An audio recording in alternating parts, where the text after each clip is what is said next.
Hello, I'm Dr. Michael Eagan, and I'm the Director of the Department of Emergency Medicine for Old Bridge and Raritan Bay Medical Centers.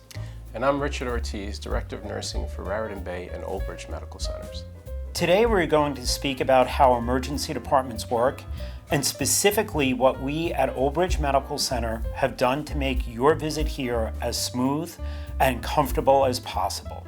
Every year, more than 3 million people in New Jersey go to an emergency department.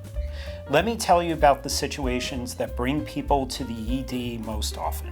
Most cases range from sprained ankles and cuts to burns and serious injuries suffered in car accidents. Another common scenario is when symptoms emerge such as shortness of breath, dizziness, unusual headaches or numbness, or paralysis in a part of the body.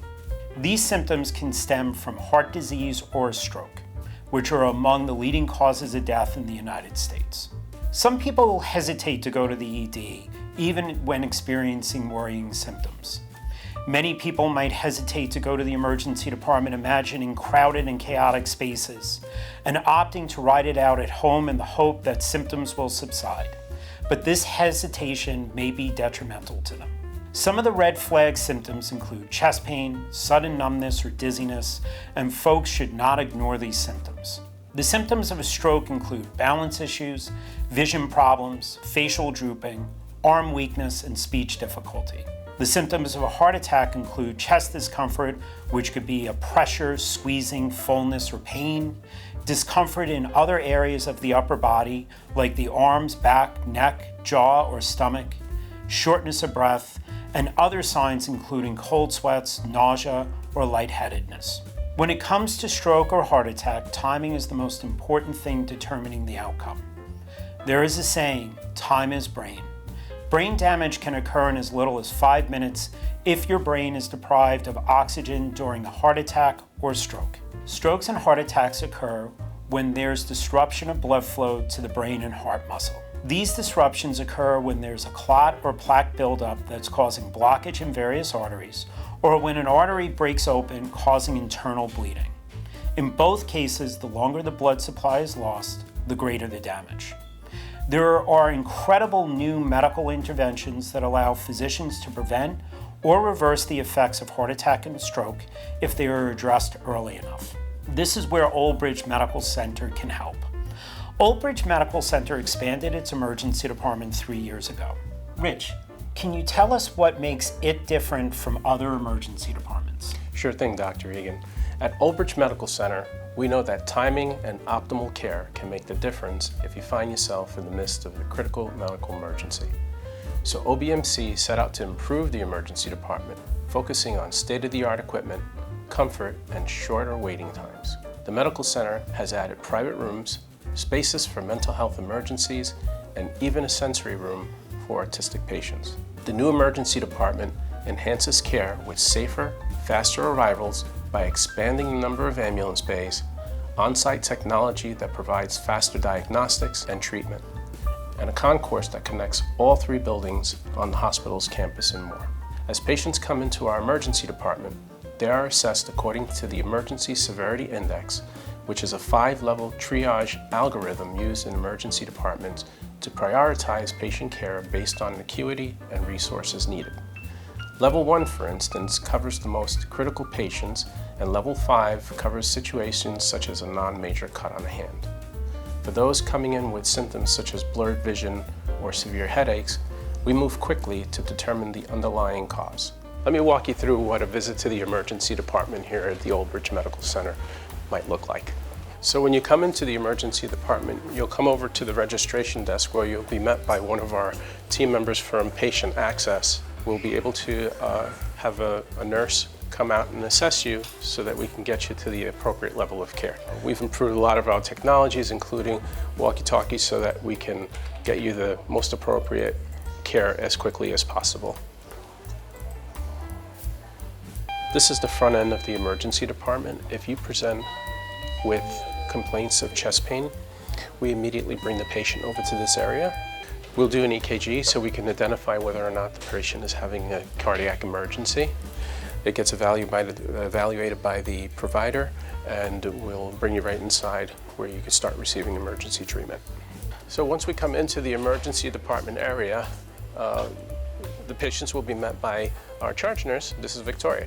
Hi, welcome to the ER. And what Victoria does is, Victoria will, she's kind of the air traffic controller for the emergency department. So what she'll do is, she'll take a look and see why the patient's presenting to the emergency department and assign the patient to an appropriate area for their level of care. So if you're experiencing a medical emergency, such as signs and symptoms of a stroke or chest pain, we'll evaluate the patient right away and see if something like an EKG is appropriate. I'll introduce you to Carolina. She's one of our team members. And Carolina, what she does is she will do a stat EKG of the patient to help identify whether or not the patient is having a cardiac episode. She will obtain a stat EKG and bring that over to one of our healthcare providers who will evaluate it and maybe order diagnostic testing and emergency medical treatment. So when the patient arrives, if they are experiencing signs and symptoms of a stroke, one of the most important things we'll do is get a head CT, and I'm going to show you that area.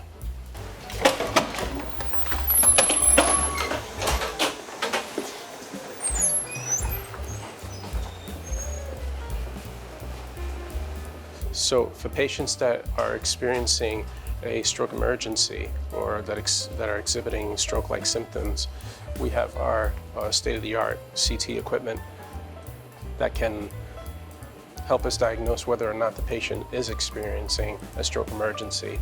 We also have an X-ray department within the emergency department so that we can help expedite the throughput for these patients and get radiologic testing done as quickly as possible. So this here is what we call our resus room.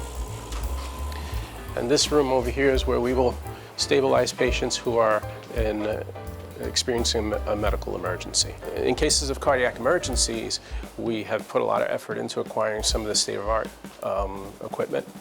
This here is what we call the Lucas machine, and what it is it's a chest compression device. It would help us do chest compressions in cases of cardiac emergencies to help free up some of the staff so they can concentrate on resuscitation efforts. This is a nurse's station. This is where our assistant nurse manager will sit, and what she does is, or he does is, provide support for some of the nursing staff. This is a look of the patient rooms look like. This is one of our patient treatment areas. And as you can see, it's a private room. It's very comfortable, and we put a lot of effort into ensuring the patient's privacy. We've also added a GYN safe room for patients who are experiencing a GYN or OB emergency, and we have the ability to take care of them. What can families do ahead of time in case of an emergency?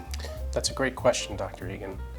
They should be prepared to provide the condition of the person experiencing the medical emergency and the location of the person for the ambulance staff that's arriving. It's important to have a list of medications being taken by the patient, if possible, to assist the first responders in assessing the medical situation. Your file with your health information, your insurance card, and any allergies you have, especially ones to medications. Never wait to go to the emergency room. When in doubt, it's better to be safe and have healthcare professionals evaluate you. When an emergency threatens a person's life, limbs, or sense organs, such as heart attacks, strokes, breathing problems, broken bones, head and neck injuries, cuts with severe bleeding and eye injuries, call 911 immediately. Oh, and please don't attempt to drive yourself or any other person in this condition. When in doubt, get checked out. Thank you for taking the time to learn about the Old Bridge Medical Center Emergency Department.